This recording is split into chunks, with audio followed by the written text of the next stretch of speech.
विदर्भ के संतरा उत्पादकों के लिए बड़ी राहत की खबर सामने आई है। कोर्ट ने काटोल नरखेड़ क्षेत्र में संतरा प्रसंस्करण परियोजनाओं को 4 हफ्तों में एमआईडीसी को सौंपने का आदेश दिया है। इस परियोजनाओं को लेकर पिछले कई वर्षों से अनिल देशमुख और उनके बेटे सलिल देशमुख ने इस लड़ाई को कोर्ट में लगातार जारी रखा। पत्रकार परिषद में बोलते हुए सलिल देशमुख ने जल्द ही यह परियोजना शुरू होने की उम्मीद जताई।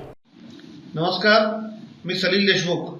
आज 1 जुलै स्वर्गीय वसंतराव नाईक यांचा जन्मदिवस म्हणजे कृषी दिवस महाराष्ट्रातला।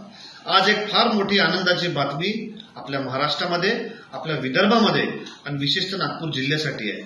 आज आपल्या नागपूर जिल्ह्यातील काटोल तालुका येथील संत्रा प्रक्रिया केंद्र जे गेल्या 15 वर्षापासून 2010 पासून जे न्यायप्रविष्ट होता, गेला कुठेतरी आज मार्ग मोकळा झाला आहे।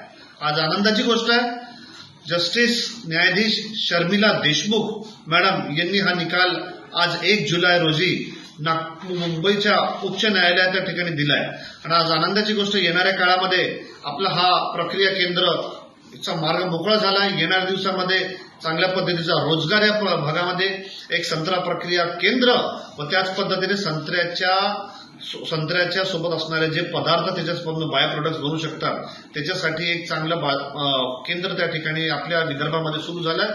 ही सगळ्यांसाठी आनंदाची गोष्ट आहे।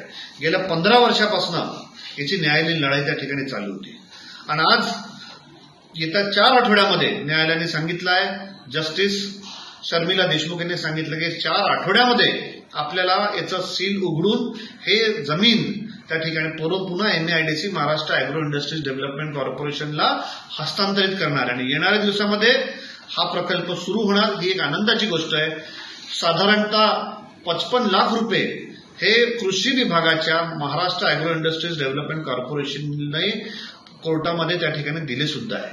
आणि येणाऱ्या दिवसामध्ये एक साधारणतः 10-15 कोटी रुपयाचा अधिकचा खर्च करून एक चांगला प्रकल्प आपल्या या विदर्भासाठी, आपल्या या महाराष्ट्रासाठी, नागपूर जिल्ह्यासाठी, संत्रा उत्पादक भागांसाठी, मग ते वरुड, मोर्शी, काटोल, कळमेश्वर, नागपूर या सगळ्या भागांच्या संत्रा उत्पादक, मोसंबी उत्पादक, किंबहुना लिंबू वर्गीय यांच्यासाठी एक मोठं अनुदान ठरेल, याच्याबद्दल मला कुठेतरी दुमत वाटत नाही। गेल्या अनेक काळापासून आम्ही या विषयाचा पाठपुरावा करून राहिलो। जेव्हा सन्माननीय अनिल बाबू देशमुख आपले वडील हे सुद्धा तुरुंगात होते, यांची सुद्धा न्यायालयीन लढाई चालू होती, त्यावेळेस सुद्धा या प्रकरणाच्या बाबत मी स्वतः कोर्टामध्ये वारंवार त्या ठिकाणी जात होतो। 5-6 वर्ष सातत्यपूर्ण पाठपुरावा करून 5-6 वर्ष सातत्यपूर्ण या विषयाचा लढा देऊन कोर्टाच्या माध्यमातून आज आपली बाजू मोकळी झाली आहे। या गोष्टीचं अभिनंदन। आणि त्या गोष्टीसाठी आज मी या ठिकाणी आपल्या सगळ्यांना याची विनंती केली।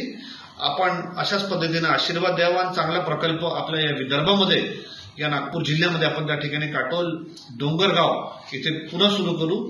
धन्यवाद।